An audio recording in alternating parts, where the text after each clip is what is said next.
Okay, let's kick things off with a number that is probably going to blow your mind. 93%. That is the staggering percentage of Pakistan's upcoming federal budget outlay that is dedicated entirely to current spending. Just sit with that for a second. It leaves a microscopic, razor-thin fraction of the budget for actual future development, public investment, and growth. Welcome to what might just be the most precarious economic balancing act we've seen in recent memory. In this explainer, we're doing a detailed analysis into Pakistan's fiscal sustainability, IMF program compliance, and the impact of structural reforms on job creation and governance for the 2026-27 fiscal year. It is literally a massive tightrope walk.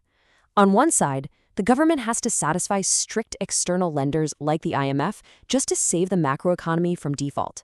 But on the other side, they absolutely must support the people and generate growth to prevent a microeconomic collapse. It's an incredibly high-stakes scenario, and today we're going to see exactly how they plan to pull it all off. Here is our roadmap for this deep dive. We'll start with the trillion-rupee debt burden, look at meeting those strict IMF commitments, unpack the job creation crisis, explore energy and structural reforms, and finally, we'll tackle the governance bottleneck. Let's get straight into it. Section 1. The trillion-rupee burden. Debt over development. So the tension starts right away with the sheer, crushing weight of government borrowing. Debt servicing and defense consume nearly 59% of total expenditures. Total markup payments alone are projected to surge to an unprecedented 8.05 trillion rupees. Think about that. That's 43 to 46% of the total spend going strictly to interest. And what makes this particularly wild is the context. The State Bank of Pakistan's policy rate actually fell over the last 2 years, recently settling around 11.5%. Yet the interest bill is still absolutely exploding. Why? Well, because the sheer volume of the government's accumulated domestic debt is so massive that even with lower interest rates, it just can't stop the financial bleed.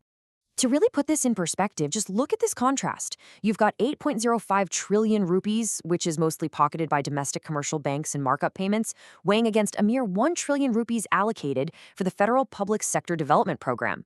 That development budget? It's completely flat compared to last year. And this matters immensely because heavily constrained public investment means there's virtually zero fiscal space for the government to step in and stimulate the economy with major infrastructure or social projects. Moving on to Section 2, meeting IMF commitments, the tax squeeze. Now, you're probably wondering, if the government is spending that much on debt, how on earth do they keep the IMF happy? It all comes down to a highly ambitious tax target of 15.26 trillion rupees.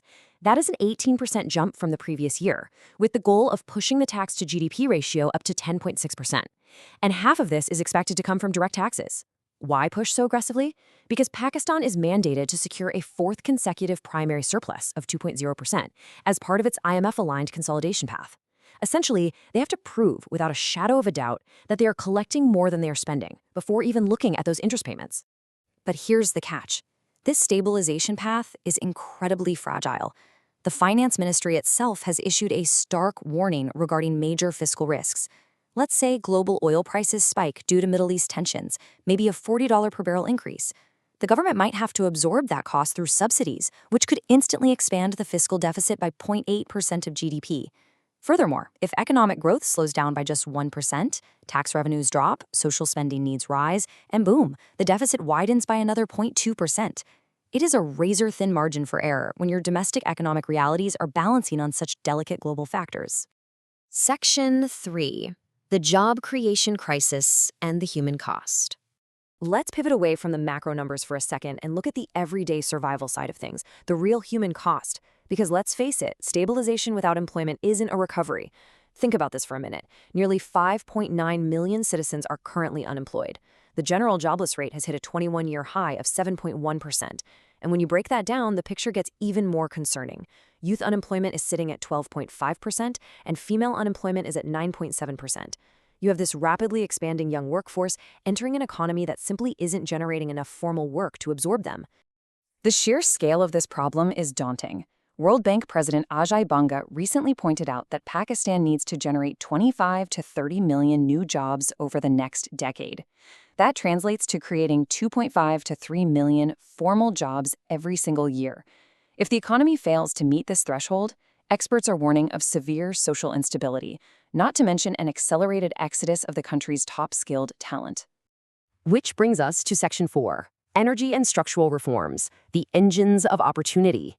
So the government actually recognizes this crisis, and they've set a target to create 2 million new jobs next year. But how exactly are they going to pull that off? Economic experts point to 3 non-negotiable structural steps. We can call these the 3 engines of job creation. Step 1, energy costs. Industrial electricity tariffs are currently cited as the most binding constraint on hiring and production, especially in the massive textile sector. Step 2, small and medium enterprises. SMEs employ the vast majority of the non-farm workforce. They desperately need expanded access to credit and simplified, predictable taxation, rather than just blanket revenue extraction. And Step 3, tax incentives. Historically, tax holidays were based on investment volume. Now, experts argue incentives must be tied directly to measurable employment outcomes, meaning you get a tax break if, and only if, you actually hire people. Hitting that highly optimistic 4.0% overall GDP growth target, it completely hinges on firing up those exact engines across all major sectors. They're targeting 3.6% growth in agriculture, 4.5% in industry, and 4.2% in services. But without those deep structural shifts in energy and the business environment, these numbers are going to remain purely aspirational. And finally, Section 5, the governance bottleneck, administering the state. Okay, let's play devil's advocate. Let's assume the federal government actually hits all its financial targets. Who oversees the reforms and distributes these resources? This is a massive, highly debated issue right now. Under the National Finance Commission, or NFC award, the federal government is transferring an estimated 8.848 trillion rupees to the provinces. But analysts consistently point out that despite these massive transfers, the grassroots reality for ordinary citizens, things like local roads, clean water, basic health clinics, often remains totally unchanged. The money gets completely bottlenecked. The scale of this administrative headache is almost hard to wrap your head around. You have a population of over 240 million people, managed primarily by just 4 provincial governments. Compare that to a country like Turkey, which has 85 million people divided into 81 provinces. Punjab alone has over 127 million residents. Managing such enormous populations from a single provincial capital is literally like asking someone to travel hundreds of kilometers across a province just to get a basic piece of paper stamped by the right department. It's increasingly unworkable. Neutrally looking at this bottleneck has triggered a massive, ongoing political puzzle. On one side, critics argue that provincial chief ministers hold way too much centralized power over funds, treating vast provinces almost like personal fiefdoms and ignoring the poorer regions. So, some people advocate for carving out new, smaller provinces to ensure fairer resource distribution. On the flip side, other analysts argue that creating new provinces just adds more expensive layers of bureaucrats and governors. Their proposed solution? Bypass the provincial level entirely. Financially empower district-level local bodies directly, and enforce transparent digital systems so citizens can access what they need online without any political middlemen. It is a highly complex debate with valid points on all sides, but pretty much everyone agrees the current delivery mechanism is broken. And that brings us to the ultimate question.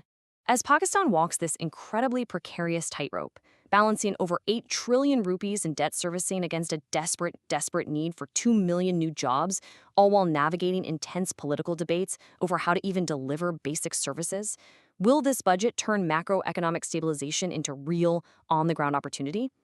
Or is it simply kicking a massive systemic crisis just a little bit further down the road? That is the defining question every policy watcher and every citizen must consider as we head into the 2026-27 fiscal year. Thank you so much for joining me for this explainer. Keep asking those big questions, and I'll see you next time.